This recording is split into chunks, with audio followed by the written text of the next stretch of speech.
last class we had started off with budget. What is budget? What are the types of budget, right? Based on flexibility as well as based on functions. So today we'll be starting with the next topic in the chapter called as standard costing. First, let's understand what is historical costing. It is a system of costing wherein the actual costs are ascertained after they are incurred. Now, historical costing, as the name itself says, historical, that means it is in the past. Okay, so you are recording what cost you have incurred in the past. Okay, that's called as historical costing. So, if I have purchased, machinery yesterday, right, for rupees 1 lakh, right? So today I will be entering, or after the purchase of machinery, I will be entering in my books of accounts that purchase of machinery rupees 1 lakh. Clear? So what is this transaction? After the transaction are incurred, that is actual costs are ascertained, okay, after they have incurred. So only after they're incurred, I am entering, or I am having a record or ascertaining the cost in my books of accounts. Okay, so historical cost is a past incurred cost. Clear? Then we can understand what exactly is standard costing. Standard costing is a predetermined cost, or in short, I would say it's a future cost. Okay, historical cost was your past, that is already incurred. Standard cost has yet to be incurred. Clear?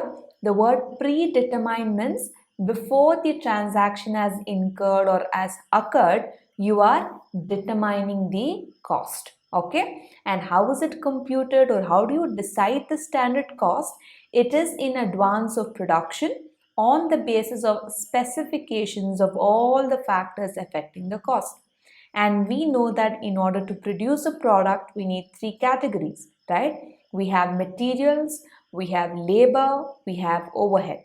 Okay, so these are the factors that affect the cost, and again, based on the volume of production, right? You're producing to the 50% of your capacity, of your machinery capacity, or 100%, right? So depending on all these factors or elements, I am estimating the cost. Okay, but have I incurred it? No, I will be incurring in the future. Okay, so in short, I want you to remember standard costing is my future cost, or future, the cost that I will be incurring. Clear? Let's understand what exactly is the scope of the standard costing, right? How does it actually really work? So number one is you need to set a standard, okay? And we just understood here, how do we set a standard, or how do we compute this cost? By understanding the elements, or the factors affecting the cost. So my first scope over here is I'm going to set a standard, or I'm going to predetermine a cost based on the production activity, the labor use, the material use, the overhead expenditure. Like putting all these factors, or considering all these factors, I'm going to decide or set a standard. Second step is ascertainment. That means I'm going to now put into reality. So now I'm going to incur the actual cost. Let's see in reality, in order to achieve a particular level of production, okay, what are the actual costs I'm incurring in reality? Clear? So that's my second step. Third is comparison. Comparison of standard and actual cost, and the identification of variance. Correct? So first this, we have decided a standard. Second, we have incurred an actual cost. Okay. Third, we are going to compare step 1 with step 2. Okay. If you can look at that picture on the top, right, you can understand, right, what you have estimated and what you have actually incurred are actually two different values. That difference in the values is called as variance. Let me repeat that for you. As you see in the picture, there is one way that is showing the estimated values. There's another way that is showing the actual values. As the picture itself describes, there is a difference in the standards as well as the actual values that you have incurred. So the difference between the standard values with the actual values is called as variance. So once I compare these both values, I need to identify, is there any variance? Is there any difference in the values that I have incurred? Or let's say I estimated 100 rupees and I incurred actual cost also 100 rupees. So that's great. There is no variance, there is no difference. When this difference comes is when my standard cost is 100 rupees per unit, but my actual cost is 150 rupees, right? So that becomes that 50 rupees is called as variance. Now that can be due to material, labor or overhead. Third one is carrying out variance analysis, as I just mentioned, right? So why do you think that deviation or why do you think that difference or variance has occurred? It can be due to material, labor or overhead. So I'm going to analyze why has my values exceeded my standard values. The fifth one is reporting the analysis results to the management. So I'm going to identify, measure or analyze the variance and then report it to the management. So that what will the management do? They're going to take corrective actions in order to fix those differences or variances, right? Hope you have understood all the 5 steps here. I'm going to first set the standard. Second, incur the actual cost. Third, compare the standard with the actual and identify if there's any variance. Number 4, analyze the variance. And number 5, report to the management.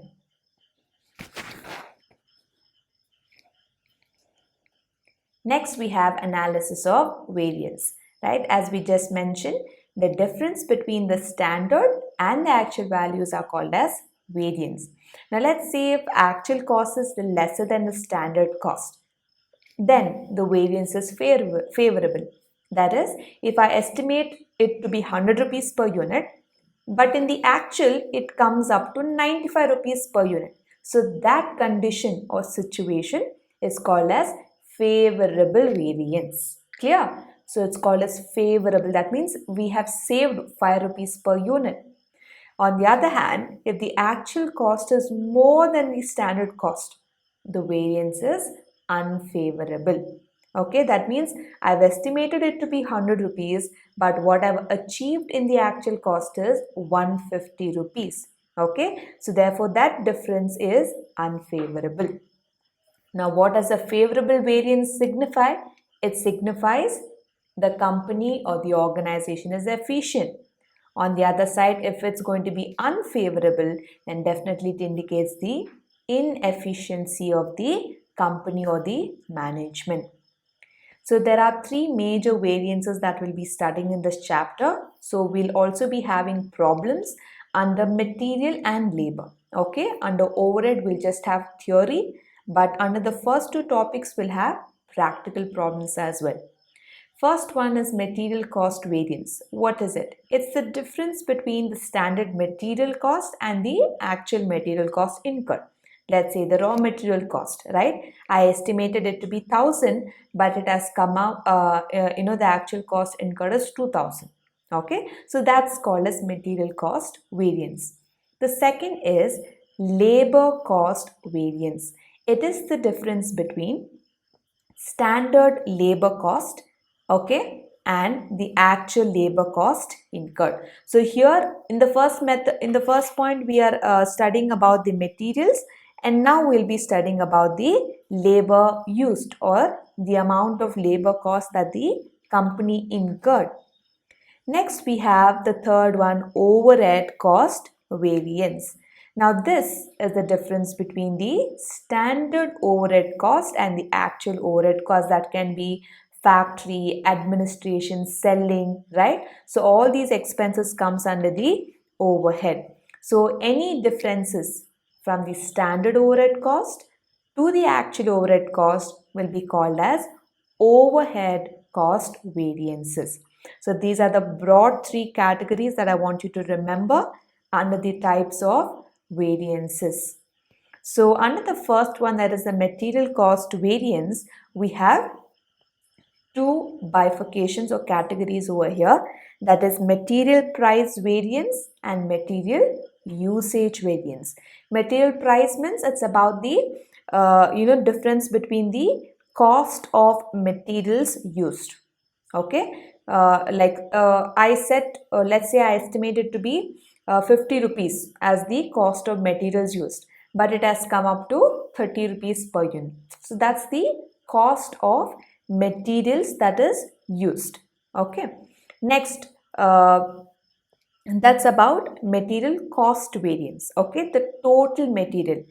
Material again can be bifurcated into raw material, work in progress, finished goods. Clear? All put together comes under this heading called as material cost. That is raw material, work in progress, finished goods. So under that, the category is material price variance refers to the material cost on the account, that is purchase price of material. Clear? Whatever material, whatever raw material you're purchasing from the supplier, right? At what price are you purchasing and at what price did you estimate to be purchased? And that difference will be studying. Material usage variance, as the word itself says, usage. That means quantity. I estimated, okay, that in order to get this particular product, I need 100 kgs of raw material. So I am specifying the quantity, usage here. But in reality, I only needed 80 kgs of raw material. So again, that's the usage variance. Under material usage variance, we have two separate categories called as material mix variances, right? Where for certain products, you use a mix of materials, okay? Raw material A, raw material B, C, D, like that. So that's called as material mix, okay? So in that material mix, also there can be a variance. So the second category under usage is material yield variance, that is in material consumption. Okay, material consumption on account of difference in the standard yield. Okay, so what was the output you received? Okay, based on what is the input, in the second category, I am checking what? Yield. Yield is output. So with the standard output to the actual output, I am going to check the variance. So this is about the material cost variance. The second category of variance, as we know, is labor cost variance. Of course, it's going to study difference between cost of labor, standard cost of labor and actual cost of labor. So first one, we have again two categories. First is labor rate variance. Okay. So actual rate. Okay. Let's say I've set the labor rate per day or weekly wages or monthly wages. It's going to be 10,000 rupees per month. But in actually, I have incurred more than 10,000. So that becomes labor rate variance. Second category is labor efficiency variance. It refers to, let's say, the time, right? What is the amount of time the labor has used? I estimated one labor can produce 10 units. That was my estimation. But in reality, that labor took entire day to just produce 5 units. So basically, I am checking the efficiency of the labor in production or in manufacture of a particular product. So under efficiency, we have further three categories: labor mix variance, labor yield variance, and idle time variance. What is labor mix variance? Labor mix variance arises when there are two or more categories. Like as we know, labor is skilled, semi-skilled, professional, men, women, like that. There are a lot of categories of labor. So that comes under labor mix variance. Labor yield variance. Labor yield variance refers to labor efficiency on account of difference in the standard yield and the actual yield. That is, what is the output per labor? Okay, depending on the time taken, depending on the materials consumed, what is the output each labor is giving? Third one is idle time variance, where it refers to, these unproductive hours. How many hours did the labor waste? Or, even though he has been in the factory, he was not productive for a couple of hours. Or that can be multiplied into weekly or even monthly. Okay, so all these questions or concepts comes under the labor cost variance. Next, we have the third category called as overhead cost variance. Now again, here we have brought two categories, variable overhead cost variance and fixed overhead cost variance. Now as we know, these factories, selling and distribution expenses, few of them are fixed, correct? And few of them are variable. Now factory overheads will depend on how much you have produced, whereas administration expenses will mostly will always remain fixed, correct? So under variable overhead, we have expenditure variance and efficiency variance. And okay, so first one, let's look at expenditure variance. So here we are checking at the variable overhead cost, let's say on the account of the rate of factor based on which the cost is absorbed. Okay, so what are those expenses that are consuming the cost, right? Is it machine, or is it selling, or is it advertising? What are those expenses or those categories which are consuming cost? So I'm going to check at the cost factor or the expense factor over here. Next, we have efficiency variance. Now this measures the usage of resources, right? How much resources did it use, and was it really efficient, right? Did it really give a quality product or quality service? I'm going to check on that. Moving to the second category, fixed overhead cost variance. Okay, under that we have first again expenditure variance. Okay, so same thing, what we studied under variable will be studying under the fixed overhead over here. Okay, that is factor based on which the cost is absorbed. Under variable expenses also there's going to be expenditure. Under fixed cost also there are going to be some expenditure. And of course, as the heading says, it is fixed. That means irrespective of your production activity is 50%, and next month the production activity may increase to 100%. Your fixed expenditure is going to remain same. Point B is volume variance. Now here again I'm referring to the quantity used. Okay, so quantity of the material or quantity of production that is going to be over here used. Okay, from the budgeted to the actual, or I would say as a standard compared to the actual. So under that we have efficiency variance over here. Under volume variance we have efficiency variance, which measures the difference between the standard overhead cost, okay, and the absorbed overhead cost. Okay, so what did I estimate it to be? Okay, and what are the actual results that I have achieved?